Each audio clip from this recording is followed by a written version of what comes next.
જય ભોલે, જય ભોલે, હર હર મહાદેવ, હર હર મહાદેવ, જય જીનેન્દ્ર. જય જીરેન્દ્ર. બસ અમે આજે મહેસાણામાં એક જગ્યા આવ્યા છીએ અને આ માજી વિશેની માહિતી અમને અમારા ટીમના એક મેમ્બર જયેશભાઈ પ્રજાપતિએ અમને માહિતી આપી હતી અને માજીએ અમને બધી વાત કરી છે, પણ છતાં એમના જોડે જ આપણે સાંભળીએ. તમારે જે તકલીફ હોય ને હા, એ બોલો એટલે અંદર આવી જાય બધો જ એટલે હોંશે. મારે આ ઘર હમું કરાવવું છે, બરોબર? આ બધું હરખું કરાવું, હા, એ તો જોયું. જે ટેકો થાય એ કરશું. સમજ્યા? જે ટેકો થાય એ કરશું. અમે તો કહીશું જ આ લોકોને કે ભાઈ માજીની મદદ કરવાની છે, આપણે આ ઘર થોડું હરખું કરવા માટે. મને ઉપર નહીં થાય તો કોઈ વાંધો નહીં. તમે પોતે આ જોઈ કયો કે હા. લોકો મને થોડી મદદ કરે એવું. થોડી મદદ કરજો.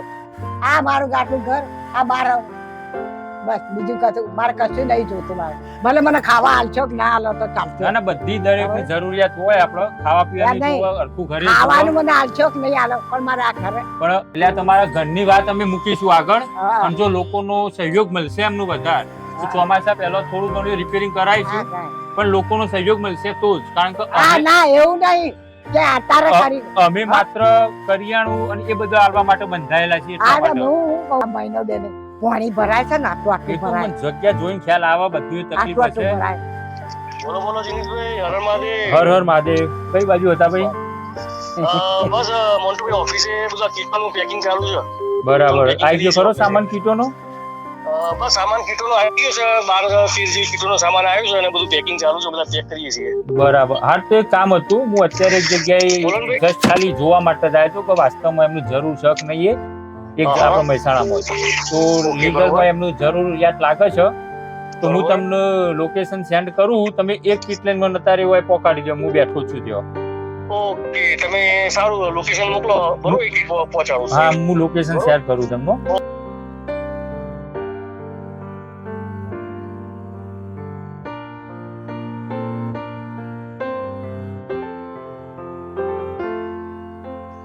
મિત્રો, થોડા દિવસ પહેલા જ આપણે આપણા જિગ્નેશભાઈ પટેલ મહેસાણાના, એમની દીકરી હિરનો પુણ્યતિથિ હતી, તો આપણે કરિયાણાની કીટનું વિતરણ કર્યું હતું.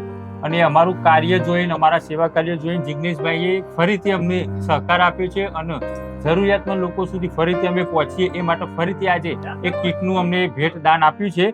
તો જિગ્નેશભાઈ પટેલનો ખૂબ ખૂબ આભાર. અને આપણી દીકરી હિરનો પરમાત્મા, પરમ કૃપાળુ પરમાત્મા એના આત્માને શાંતિ આપે, મોક્ષ આપે એવી આપણે પ્રાર્થના કરીએ છીએ. મિત્રો, આજે એક બીજી વિનંતી કરવાની હતી. આજ સુધી તમે અમારા કોઈ વિડીયોમાં કદાચ નહીં જોયું હોય, લગભગ કરી જ નથી અમે આ પ્રકારની કોઈ રિક્વેસ્ટ ક્યારે, પણ આજે જરૂરિયાત જ એ પ્રકારની છે એટલે અમારે વિનંતી કરવી પડે છે.